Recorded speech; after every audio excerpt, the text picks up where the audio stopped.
Stardisignaal on antud. Alanud on võistluse esimene etapp, mis kuulub selle ala juurde, Eesti ujumise juurde. Ära tuleb juua pool liitrit viina. Stiilipunkte siin koguda ei ole vaja. Tähtis on tempo ja ennekõike muidugi mahud ja veel kord mahud. Ott, muide, kui huvitav fakt väljaspool seda kuninglikku ala Eesti ujumist on tegu täis karsklasega. Ütlesin küll, et stiilipunktid siin ei loe, aga soliidsust säilitades ka sellel raskel hetkel näete Märti. Ja siin, millises tempos liigub Ago.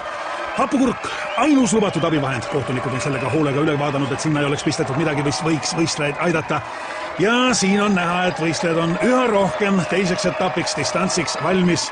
Märt, Ago, on raske, aga nüüd tuleb meeste tahtejõud mängu. Otil veel raskem, aga ka tema on distantsiks valmis. Mehed lähevad stardipukkidele, tuleb fikseerida stardiasend ja see on võistluse üks raskemaid momente. Võiks öelda, see ongi kogu jõukatsumise üks võtmehetki. Väga paljud on pidanud alla vanduma just selles faasis, aga nemad ei ole ka finaalis. Siin on ju 4 kõige kangemat, aga ka neil on raskusi. Kus on pukk? Kuhu minna? Ei ole kätes seda jõudu, ei ole jalgadeski. Aga tuleb minna. Kas nüüd on kõik kohtunikule meelepärane? Kas võistlejad on stardiasendi kätte saanud? Jah.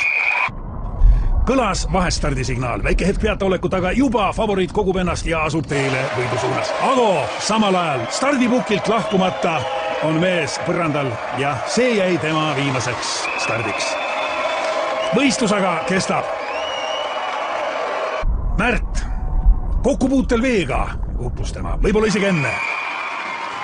Indrek, suurmeister on startinud väga võimsalt, tõsi küll, suund ei ole päris see, mis ta olema peaks, aga see ei kahanda tema soorituse väärtust, soorituses ära. Taamal on näha, et üllatuslikult on rajal veel Utt Tartust, kes ujub koera, aga kuidas? Samal ajal publik elab sellega, et pidas lõpuni vastu. Rahvas on hullumas, ei ole kedagi, keda see draama ei jätaks ükskõikseks. Milline üllatus, millised emotsioonid, siin ei ole vaja enam ennast tagasi hoida. Ja Ott paneb hinge alla veel pool liitrit viina, see on juba traditsiooniline võiduviin. Ja mida teeb Ott? Kuhu läheb Ott?